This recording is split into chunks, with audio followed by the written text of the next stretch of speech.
At kaugnay sa inaasahang pagharap ni Janet Lim Napoles sa Senado sa Huwebes, makakapanayam natin si Senator Sergio Osmeña III. Magandang umaga po, Senator Osmeña. At good morning po sa inyo, Howie at kay Cara. Sir, paano niyo po pinaghahandaan yung pagdinig sa Huwebes? Ano po ba yung gusto ninyong malaman mula kay Napoles? Simple lang, yung gusto malaman rin ng taong bayan. Sinong itong mga kasabot ninyo dyan sa Kongreso, sa Senado, magkano binigay ninyo sa kanila? Opo. Bakit ninyo ginawa yan? Yun, mga ganun. Opo, pero Senator, sa tingin niyo po ba makakatulong itong pagdinig sa Senado?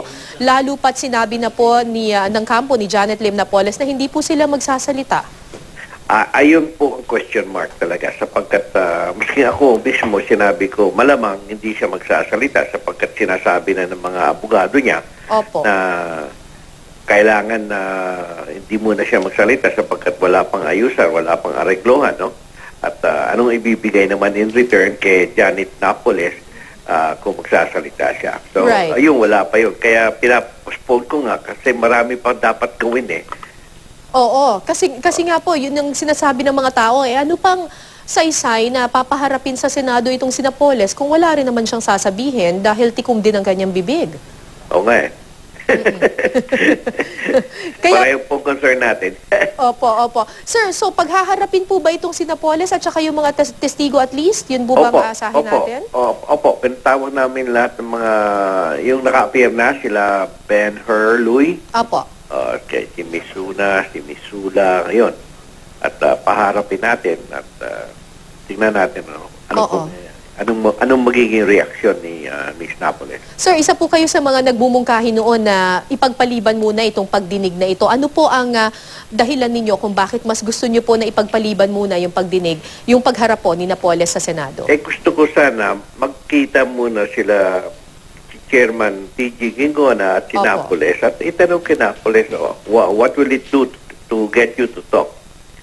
Nung gusto mo ng testimonial immunity or Opo. use immunity o anong pwede para malaman ng taong bayan, malaman ng lahat. Senator, Opo. Sino mga opisyalis na nagiging involved dito. Senator Osmeña, may katanungan po yung aking co-anchor na si Howie Severino. Sige po. Yeah, Senator, pinapopostpone nyo to November 18 itong hearing, no? Yeah. Para makapag-resume na yung Kongreso. Marami ba mag-absent kung mag-hearing, kung matuloy nga yung hearing ng November Sa abroad 7? sila nag-informal head count ako. Ang dami nag-abroad eh. Ano po yun? Maraming Ang dami nag-abroad. So, Kaya kami nagkaroon ng mahabang break ngayon sapagkat nagka-timing ang mga international conferences gaya ng IPU, yung International Parliamentarians Union, yung United Nations opening, yung mga ganun eh. So, this is the time of the year na nagkakaroon ng mga international organization meetings at nag-a-attend rin yung mga iba't ibang members ng legislature dyan. No? So, Senator, posible ngang wala ngang sasabihin itong si Janet Lim Napoles. Pero, ano naman yung best case scenario? Ano naman yung posible niyang mga sabihin dito sa hearing na to? Maganda yung best case. Di maganda yung best case, kumanta na siya sa lahat, di ba? Kantahin na niya. Pero that is asking for too much, expecting too much siguro. Di kaya, posibleng pati mga kaalyado ni Pangulo, madawit dyan sa kanyang testimonya. Yun na nga, lahat. Lahat. Liberal or non-liberal. Diba? So, yes, sir. Senator, nabanggit nyo na maraming mag-a-absent. I mean, sino-sino ho yung mga alam nyo na sigurado mag-a-absent sa November 7? Teka muna, baka bumalik bigla sila. Pero marami naman, nasa dyaryo naman. Tino si Jinggoy, umalis na, no? At Ralph Recto was in Tokyo until his mother passed away in Cambodia yesterday. So, on the way home na siya siguro. Today, nandito na si Ralph. Pero by accident lang yun kasi namatay yung nanay niya. Maraming iba. Pero sinabi nyo nga na posible nga bumalik yung iba. Opo.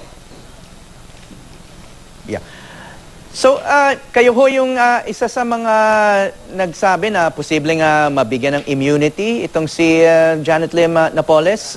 Nagbago na ba yung mga conditions dyan?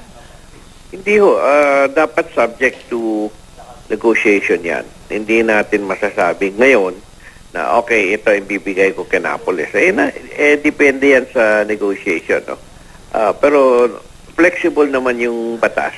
Depending upon what you say or you're willing to offer or the degree of guilt ng witness, iba-ibang kwan yan iba-ibang klaseng arrangement yan, no? Nakita naman natin doon sa helicopter scam, nakabigay po kami ng immunity sa may-ari ng, yung bumili ng helicopter on behalf of Mike Arroyo. Nagkaroon siya ng immunity, hindi siya sinama sa mga kaso na sinampa against Mike Arroyo for plunder. At sa inyo bang opinion, dapat bang humarap din ang mga senador na nadadawit sa pork barrel scam na sina Senator Revilla, Enrile at Estrada? Well, nasa kanila yun, no? Hindi namin sila pinagbabawalan. If they voluntarily inhibit themselves, then that is the right. Para sa akin, tama naman yun para